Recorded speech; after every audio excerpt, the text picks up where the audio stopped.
1년이라는 시간이 지나는 동안 결국 나란 말 잘 들은 자영업자들만 호구가 된 것 같습니다.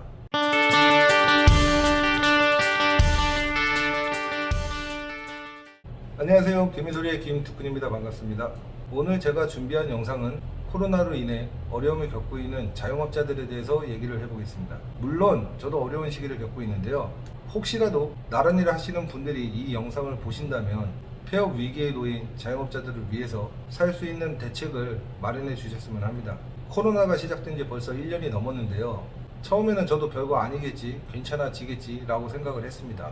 하지만 이놈의 코로나 때문에 매출은 점점 떨어지고 좋아질 기미는 보이지도 않고 있는데, 여기에 사회적 거리두기 2단계 내 2.5단계를 하면서 정상적인 영업도 할 수 없게 만들었죠. 안 그래도 매출은 빠지고 정상 영업을 못하다 보니 참 환장을 노르시죠.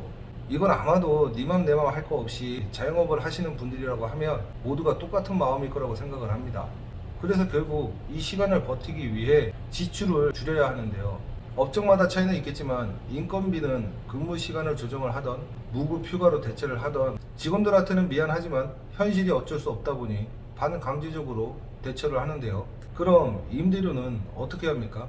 임대료는 내가 정상 영업을 하지 못해도 당연히 내야 되는 돈이잖아요. 언론에서 많이 나온 내용이죠. 착한 임대인. 임대료를 인하해주면 인하한 금액의 50%를 세금 혜택을 주겠다. 요즘에는 이 세금 혜택도 50%에서 70%로 인상할 계획입니다. 그런데 막상 임대인한테 전화를 하면 임대료를 잘 조정해 주던가요? 임대인 분들도 이유가 많습니다. 나도 이자 내면 남는 게 없다. 임대료 못 받으면 생활이 안 된다. 어려운 걸 왜 나한테 얘기를 하냐? 대부분 이런 말들을 하죠. 참 미치고 돌아버릴 지경이에요. 여기서 꼭 짚고 넘어가고 싶은 말이 있어요. 임대료는 당연히 내야 되는 돈이 맞습니다. 내가 임대인이라도 당연히 받아야죠. 하지만 자영업자가 일부러 영업을 안 하는 것도 아니고 강제로 나라에서 못하게 만들었는데요. 그럼 임대료도 조정을 해야 되는 거 아닌가요? 영업 정지로 영업을 못하는 업종에게는 당연히 무상 임대를 해야 되고, 영업 제한으로 정상 영업을 못하는 업종에게는 임대료를 인하해야 된다고 생각을 하는데, 1년이라는 시간이 지나는 동안 결국 나란 말 잘 들은 자영업자들만 호구가 된 것 같습니다.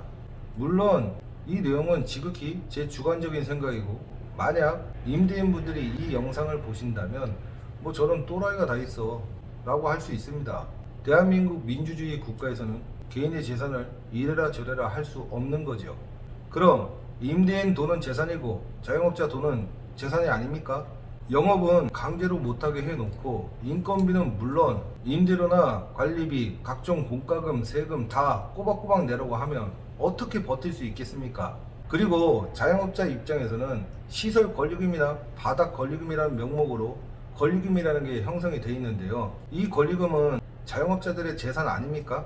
대출 받아서 메꾸고 빌려서 메꾸고 버티다 못해 폐업한 사람들은 권리금은커녕 멀쩡한 직기들은 폐기 처분을 하고, 비싼 돈 주고 인테리어 한 건 오히려 돈을 주고 원상 복구까지 했습니다. 거기에 이미 폐업한 자영업자들은 재난지원금조차도 못 받았죠. 정부 대책으로 나온 재난지원금의 기준은 도대체 누가 어떤 기준으로 정한 건가요? 이 대책을 정한 분들이 소상공인의 현실을 알기는 하나요?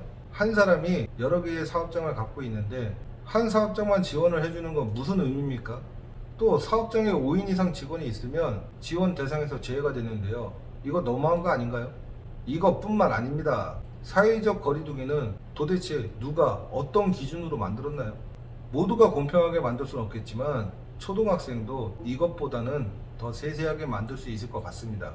실내 골프 연습장은 안 되고 야외 골프 연습장은 되고, 학원은 안 되고 공부방은 되고, 커피숍은 안 되고 브런치 카페는 되고, 모든 음식점은 9시까지 영업 제한을 하니 많은 사람들이 호텔이나 모텔에 방을 잡아서 배달을 시켜 먹고, 또 수도권만 영업 제한을 하니 지방으로 여행 가서 또 먹고, 다들 아시겠지만 제주도에는 여행객들이 항상 많은 거 아시죠? 도대체 누구를 위한 기준입니까? 정부에서는 코로나를 잡겠다고 이런 기준을 세웠는데요. 정작 코로나를 잡는 게 아니라 자영업자만 잡고 있습니다. 많은 자영업자들이 임대료 못 내서 독촉받고, 월급 못 줘서 노동부 불려가고, 대출이자 못 갚아서 파산하기 직전입니다. 모든 자영업자는 사업장마다 직원 수도 틀리고 매출도 틀리고 임대료도 틀립니다. 한마디로 사업장마다 피해 금액 자체가 다 다릅니다. 이번 4차 재난지원금은 앉아서 숫자놀이 하지 마시고 정말 현실 속 자영업자들에 대한 실태 조사를 해서 우리 자영업자들에게 정말 도움을 주셨으면 하는 바람입니다. 코로나로 인해 어쩔 수 없이 폐업을 선택한 자영업자들이 너무도 많은데요. 이거 하나만 알아줬으면 합니다. 자영업자들이 폐업을 선택할 수밖에 없었던 이유는 돈을 못 벌어서가 아닙니다.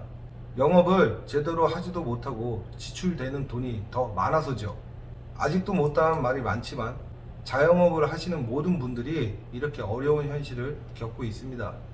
코로나를 막기 위한 짐을 자영업자에게만 주지 말고 진정 그들을 위한 현실적인 대책을 마련해 주셨으면 합니다. 영상 끝까지 봐주셔서 감사하고요. 정말 진심으로 이 영상이 모든 자영업자들에게 조금이나마 힘이 되었으면 좋겠습니다. 감사합니다.